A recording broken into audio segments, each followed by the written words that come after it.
And you know you're not isolated if you've got 6 primary key relationships in your life: boss, trainer, coach, counselor, and the mentor, and then just some good friends that can press in and just ask, some very hard questions. We believe that every pastor, it's just so important that that you are very teachable, that you have a coach. It's important to have a coach. I have a coach, Andy, who I will meet with next week. And it's so important for me to meet with Andy, and he will press in and ask me a million questions, and I need that. It's so important that we have counselors. This week, my counselor was Trevor. He walked me through a lot this week. We have to have also those that just mentor us and just walk through life, and those friends that know everything about us. Those friends who can press in and ask us hard questions. Hello, friends, and welcome to FrontStage BackStage. I'm your host, Jason Day. Every week, I have the privilege of sitting down with a trusted ministry leader, and we tackle the topic in an effort to help you and pastors and ministry leaders just like you really thrive in both life and leadership. We're proud to be a part of the PastorServe network, and each week, not only do we have a conversation, we also create an entire toolkit that you and your local ministry leaders at your church can use to grow more deeply and dig more deeply into the conversation. So be sure to check that out at pastorserve.org/network. Now, if you're joining us on YouTube, give us a thumbs up. Also, take a moment to drop your name and the name of your church in the comments below. We love getting to know you better. And whether you're joining us on YouTube or your favorite podcast platform, please be sure to subscribe, to follow, so you do not miss out on these conversations.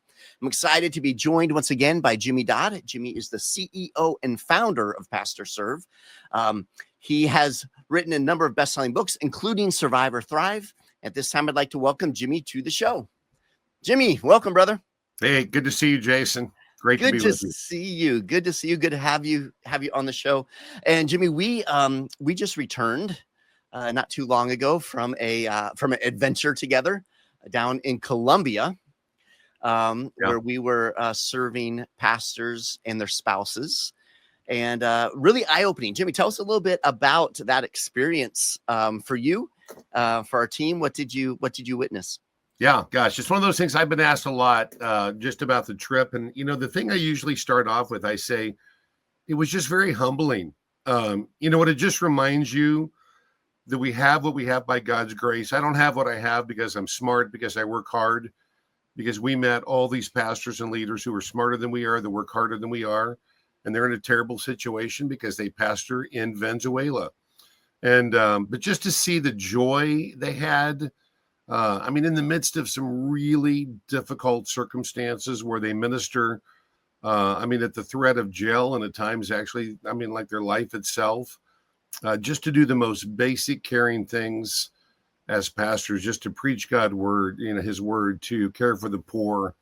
It was just humbling to be with them. It was encouraging, incredible people, just in a very hard situation. Yep. But they're pastors. They're our peers, but we're just blessed to be in a place where we can openly talk about the Lord Jesus, and they are in a place where they can't do things quite so openly. But yeah, it was very humbling. Yeah. For me, one of the things that really stood out was several of the conversations that I had with couples who shared that most of their family members have moved outside of Venezuela. So there's some that parents and siblings had moved to Mexico, some had moved to Spain, some had moved to Colombia, and just kind of left the country because of how difficult things are in Venezuela. And yet these pastors and their families are staying because they feel a call to minister to people in challenging times. And that's just That's just mind-blowing, because they've not only they experienced what they're experiencing, but now their family unit, their brothers, their sisters, their parents are leaving the country, and yet they're staying behind to serve, which is just incredible. Man, unbelievable commitment there. Okay, we heard story after story about how this was not just a soul care retreat for them; it was a vacation for them. You have some great stories. Why don't you just share one? Yeah. So there was one couple that it was the next to last day, and they stopped me and in kind of her broken English, my broken Spanish, we communicated a little bit, but she shared that she and her husband, they were there together. They got married 6 years ago, but they never had a honeymoon, and they've never had a vacation in 6 years.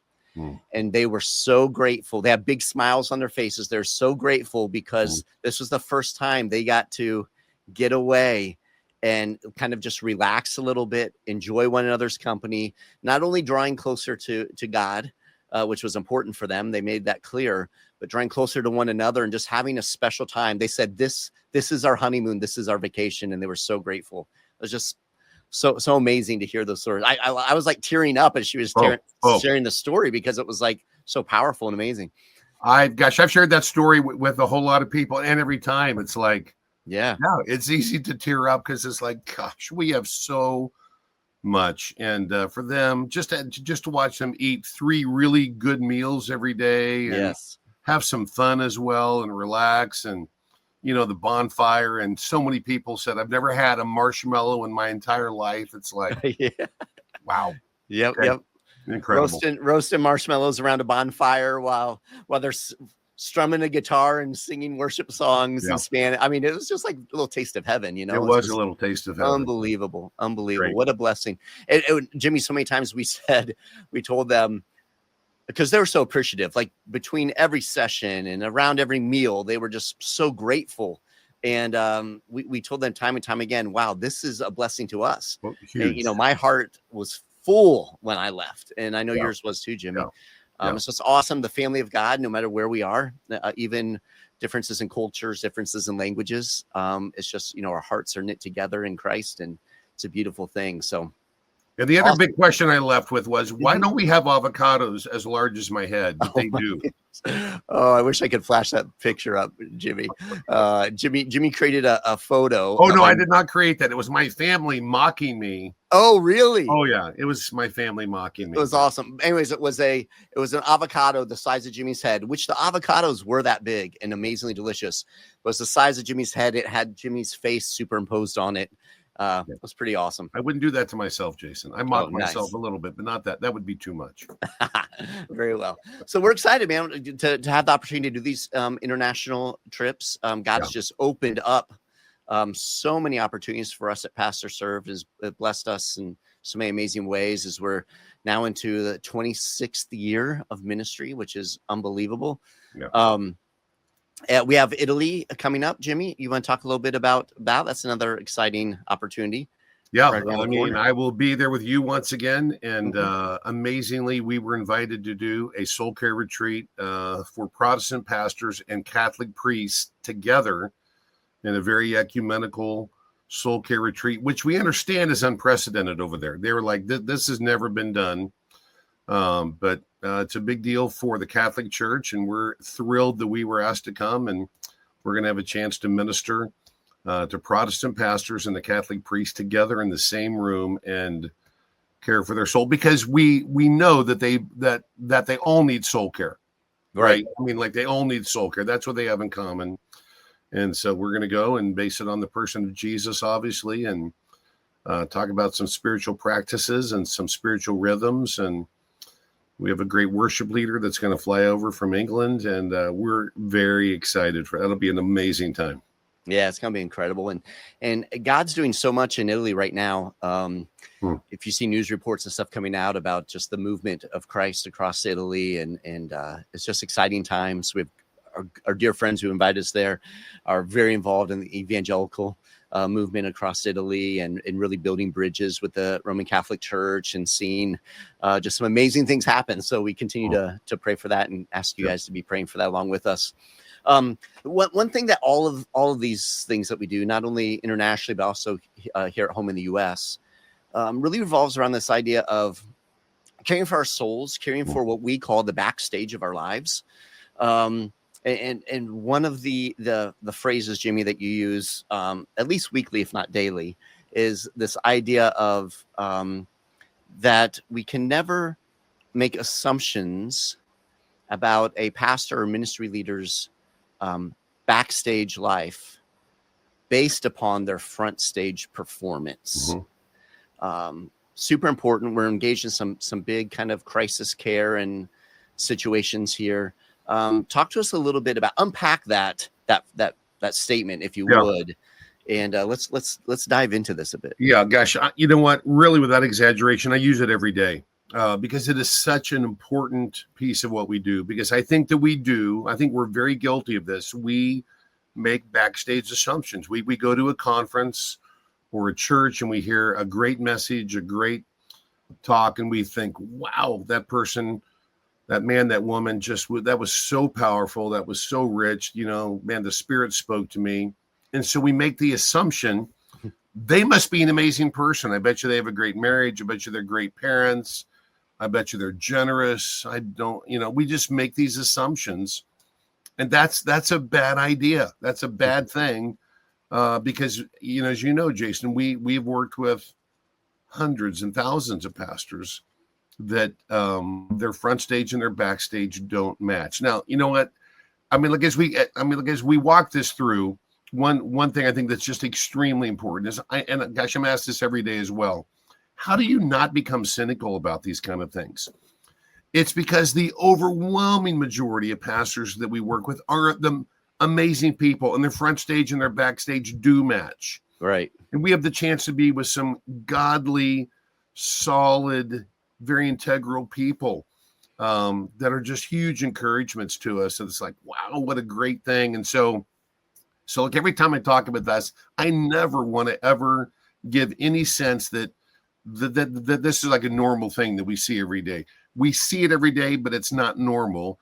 It's just the fact that we get a lot of the bad news a lot of times, because one thing the PastorServe does is we work in crisis situations, but we work with a lot of people that have a big front stage and their backstage does not match.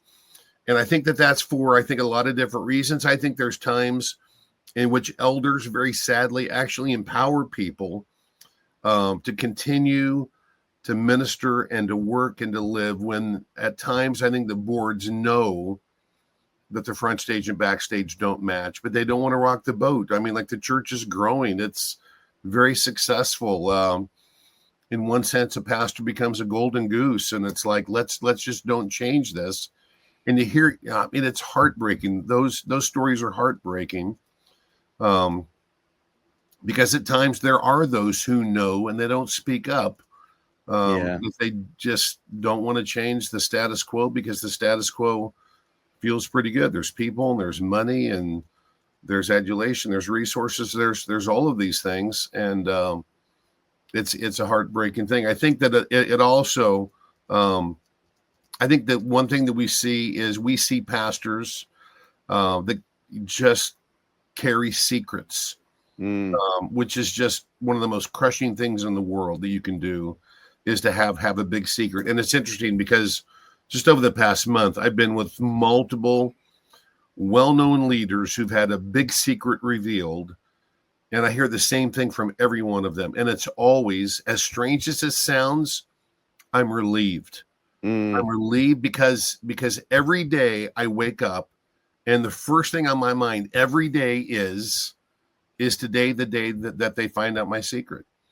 And the fact that it's out it's almost freeing in a sense, because now I'm going to really find out who my friends are. Now I'm going to find out who are the people that really want to walk with me and just do life with me, because they know I'm a mess now. They probably assumed it before, but now they know that I'm a mess.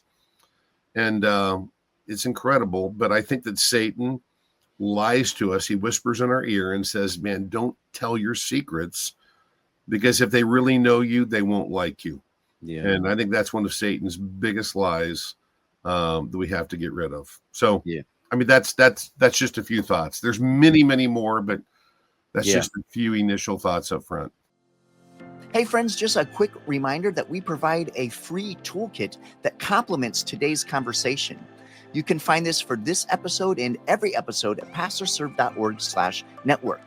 In the toolkit, you'll find a number of resources, including our Ministry Leaders Growth Guide. This growth guide includes insights pulled from today's conversation, as well as reflection questions, so you and the ministry team at your local church can dig more deeply into this topic and see how it relates to your specific ministry context. Again, you can find it at pastorserve.org/network. Yeah, I'm curious, Jimmy, as we're looking at the many crisis and care support opportunities that PastorServe has had over 26 years now in ministry, there have to be some important learnings, right? That you have gathered and our team has gathered out of going through these different crises. For the average pastor ministry leader who is not like, none of us have like scandal on our radar, like, okay, next, in our schedule for next week or whatever. But what are some things maybe to keep an eye on? Some healthy practices in our lives as ministry leaders that you've seen, if these things were in place, these crises would never have likely happened, right? Yeah. I mean, like, the main thing that we also say all the time, Jason, as you know, is that we believe that if you are a really healthy pastor, you're not isolated. And you're not isolated if you've got 6 primary key relationships in your life: boss, trainer, coach, counselor, and the mentor, and then just some good friends that can press in and just ask, some very hard questions. We believe that every pastor, it's just so important that that you are very teachable, that you have a coach. It's important to have a coach. I have a coach, Andy, who I will meet with next week. And it's so important for me to meet with Andy, and he will press in and ask me a million questions. And I need that. It's so important that we have counselors. This week, my counselor was Trevor. He walked me through a lot this week. We have to have also those that just mentor us and just walk through life. And those friends that know everything about us, those friends who can press in and ask us hard questions. I probably have way too many of those. I probably have 15 friends that feel like they can press in, you and Wade and Brian and Justin. And I have friends, Andy and Rick and Bruce and Todd and Dave. And there's others who can press in and ask me hard questions. And they do press in and ask me hard questions. And that's a really good thing. But we find that when pastors are isolated, and there's a lot of isolated pastors. So I would say one is, you can't go through life in isolation. And if you don't have anybody, that can really push back on you and just say, man, I don't like what I'm seeing right now. I'm just seeing some things that just cause me some real concern. If you don't have that type of a person, you're in trouble, which means you have to be at a point where people can ask you hard questions. We're in the midst of a thing right now, as you know, Jason, with a pastor, very, very well-known pastor. And as we've just, as we've learned from his board, anytime anybody in the board really presses in on him, there's defensiveness every time. And it's like, hey, I don't like the way you ask that question. I don't like your tone of voice when you ask that question. And it's like, man, if you don't allow people to ask you some hard questions, if you always push back on them, and that's a sign that you're going down a dangerous road and it will not end well for you. Yeah. That's just a couple things. Yeah. Jimmy, on the isolation piece, why do you think it is? Because it almost seems like it doesn't make sense that someone who is called into ministry, which is engaging with people in relationship, right? And pointing them towards a relationship in Christ. I mean, ministry is one of the most relational things you can possibly do. Yep. And yet we find so many pastors who have closed themselves off and isolate themselves. Why do you think that happens that way? Because we're broken, sinful people. And there's that point in which we believe the lie of, well, you're a pastor, you should be past these things. And it's the most freeing thing in the world to just be able to say, listen, I am broken. I am still struggling with, you can say, I'm struggling with lust. I'm struggling with greed. I'm struggling with jealousy. I'm struggling with envy. Man, I didn't have my quiet time this morning. I was just so rushed. I was angry today. I was in a car and I had some just to be honest about our brokenness. But I think that there is just this sense in which pastors oftentimes believe that lie of, no, you're the pastor of the church. You can't be open about all of your struggles because people expect you to be up above that. And we have this expectation massively unrealistic. And I think pastors at times that they buy that and say, I can't be honest with my church, because if I was honest with my church about all my struggles, I think they'd fire me. I think I'd lose tremendous respect. And I would say, gosh, it's worth the risk, really. It's worth the risk to be honest and say, man, I have all sorts of struggles. Man, I'm having a hard time this week. I lost my temper with my wife. I spoke harshly to my kids this week. I was in a restaurant and just felt a bit short-tempered with the waitress. I mean, just be honest about those things and how you come to Jesus every day and say, Lord, it's a struggle. Life is hard. I need you every moment of every day. But I think for some reason, pastors oftentimes feel like, man, I can't be that honest. Mm-hmm. Yeah. That's a challenge. You know, what's interesting, Jimmy, is that this journey to vulnerability. We see this in a lot of pastors might say or think, I would like to be more open. I'd like to be more vulnerable. And yet it's not always something that can just kind of happen because we'd like to be that way. Right. And we find in a lot of our coaching relationships, we have coaches all over the country and throughout Latin America and in Haiti that are coaching pastors and ministry leaders. And we see in those coaching relationships is kind of like taking the baby steps almost in, because coaches are asking questions. They're pulling things out of us. They're helping us begin to look, the next level down, the next, below the surface. And it seems like those coaching relationships help those that we coach, those pastors that we coach, get to places where they can be more vulnerable with their teams and their local churches. They can begin to open up a little more, but it kind of takes, almost like priming the pump a little bit. It's not something you just wake up and you're like, okay, today I'm going to be vulnerable suddenly, when for years we've been closed in, right?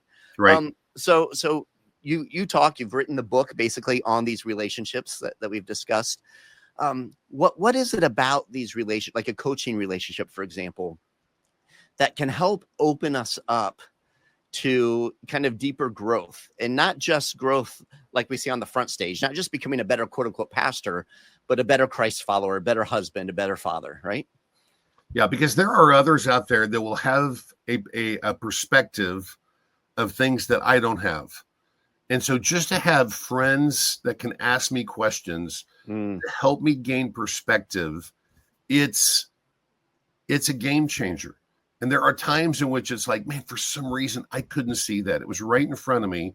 Because we all have blind spots. We all have things that's like, man, I don't know why Jimmy can't see this. I can see it, but for some reason, he can't see it. But if we just give them that chance and just that opportunity to know that there's grace, that there's mercy, that, like the gospel's true.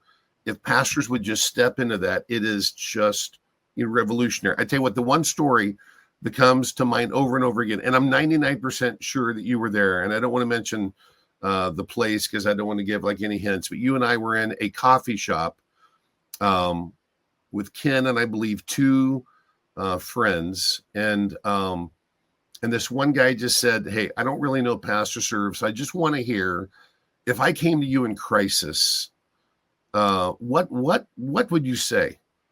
And so I just walked through the most basics of the gospel of, man, you know what? I don't think I'm above you. I don't think I'm any better.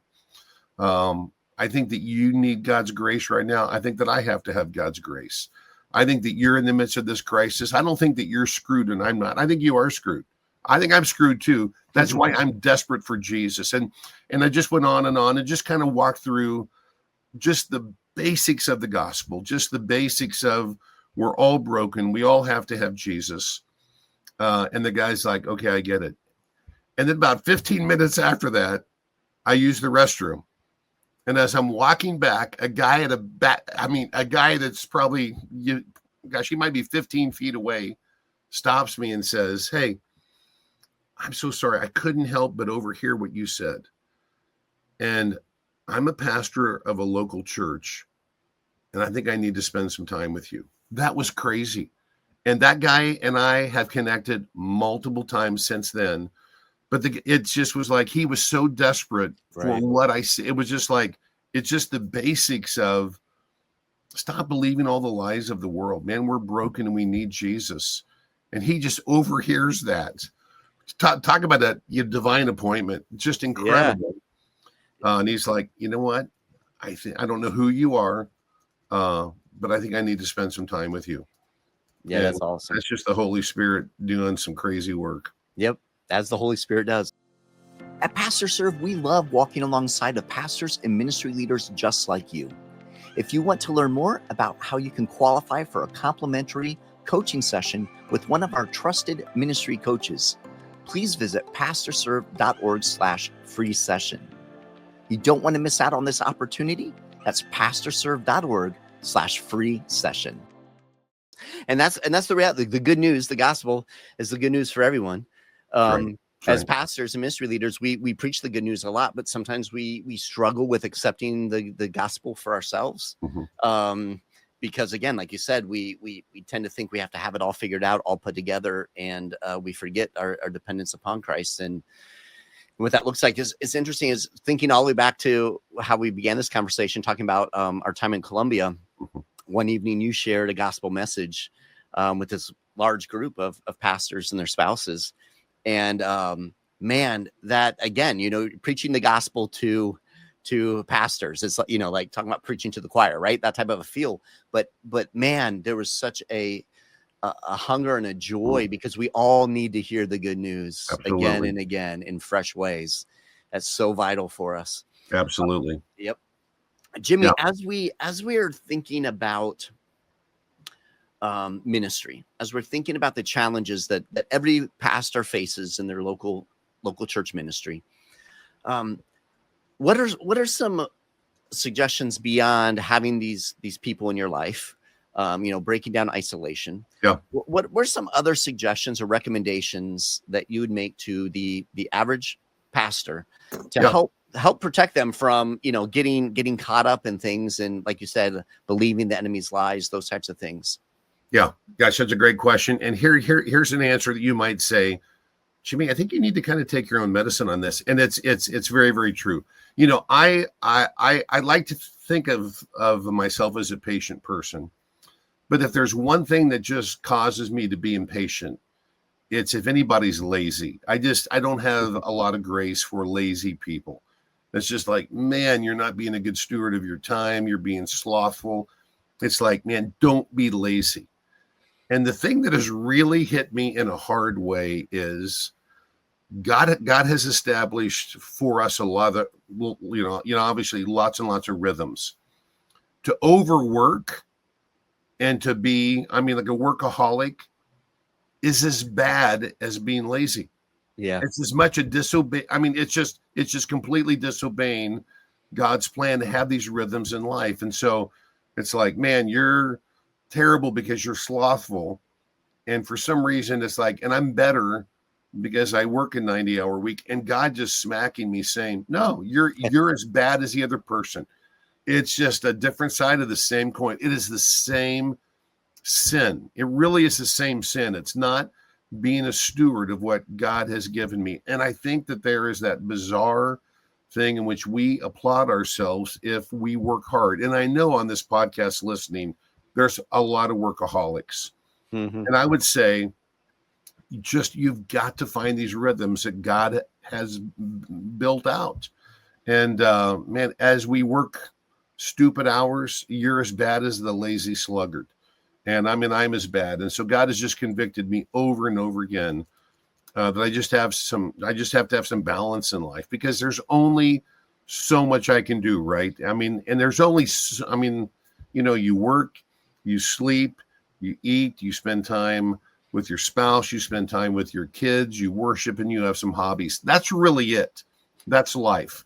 But if you overextend in any area, you're going to be less in some areas.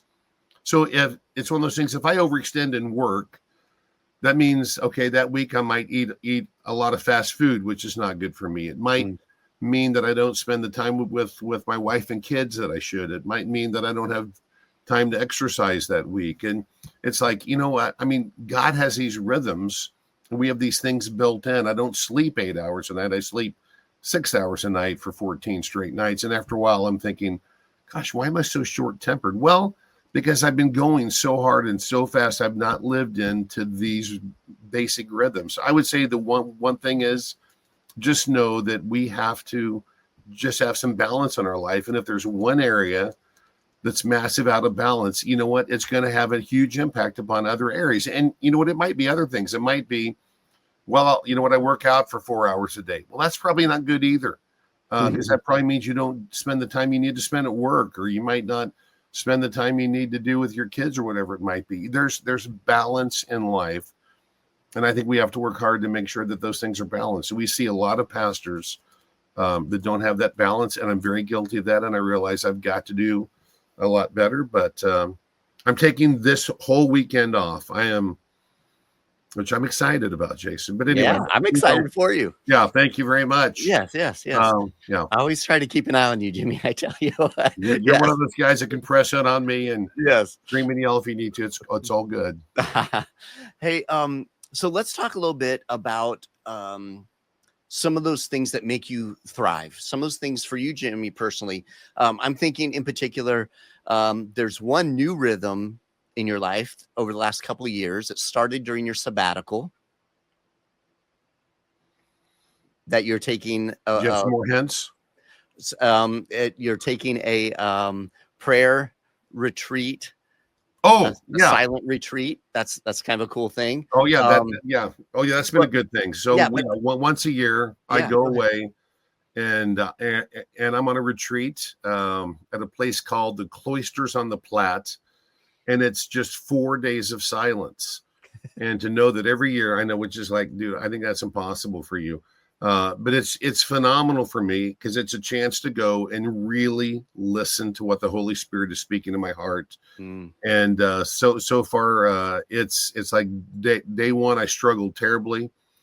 And I'm like, what am I doing here? This is ridiculous. And day two, there's oftentimes a breakthrough, and I'm hearing God say very, very important things to me. But just to find more time to be quiet and to listen. And yeah, it's just so great to read in the Word in the morning, to read like a devotional if you have one.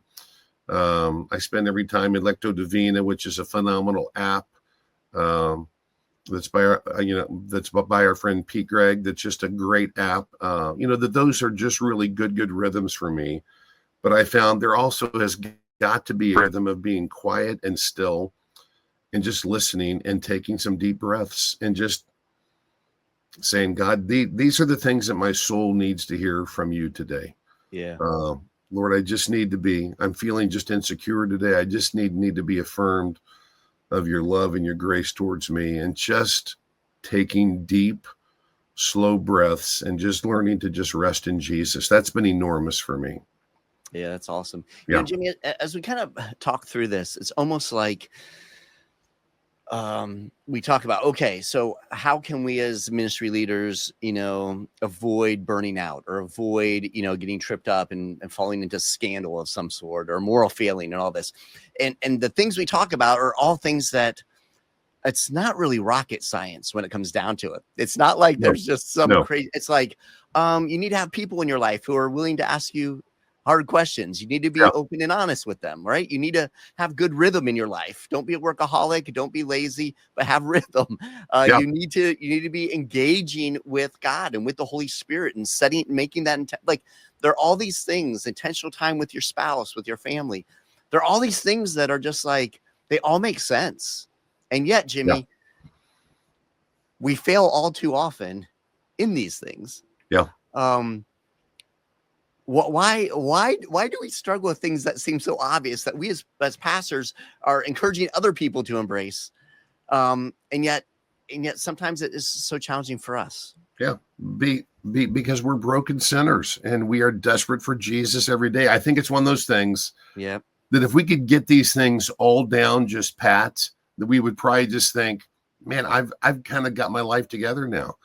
Yeah. And I mean, still every day, just to wake up and say, Lord, I am desperate for you today. I can't do it today. I'm going to have conversations today. Yep. I want to be asked questions today. I don't have the answers. I don't have these things. Father, keep me in a place of desperation upon you. It's true. You are the vine. I am the branches. If you're gone, I'm in big trouble. And so just that daily, just longing for Christ to use me, to speak through me, I think that has to be there every day. And the fact that I know that I mess up every day, that I fail every day, that I do stupid things every day, keeps me coming back every day and just crying out to God and saying, man, I do not have this figured out. Yeah. And even though, man, I've been at this for a long time, even though I don't think I can be shocked anymore, because I think I've heard every sin that's ever been committed. Although that's an interesting point, because I think because we've heard some new things just because of AI and because of AI video and all sorts of things. It's like, oh man, it feels like a new day as far as just the depth of sin, which is a whole nother discussion. But it just keeps me every day saying, Lord, we need you. And I think just to wake up in that dependent spirit, but just to also know, Lord, that there's truth this day. God loves me. God cares for me. God will never leave me. And as you spoke about in Colombia and did a phenomenal job, Lord, I haven't done anything yet today. And yet you put your favor upon me, and you've said to my heart this morning at the start of the day, before I've done one thing, you're my son. I'm proud of you. With you, I am well pleased. And so your love for me is not going to be based upon everything I do this whole day. Your based is love. I mean, it's right there. It's just based upon your kindness towards me, your grace and mercy. And I have to believe that every day and just live into that every day. And that makes a massive difference. Yeah, absolutely.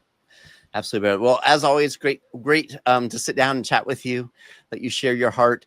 As we're closing down, you have the ears and eyes of pastors and ministry leaders. What words of encouragement would you like to leave with them, Jimmy? Yeah, first of all, thanks to all of those pastors that are so faithful, that every day you just show up. We're so grateful for you.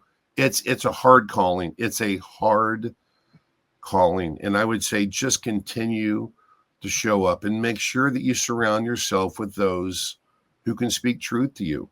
And if you're starting to get popular, just understand that as a pastor of a church, people want to be your friend. And because they want to be your friend, you will lose more and more people that will tell you the truth.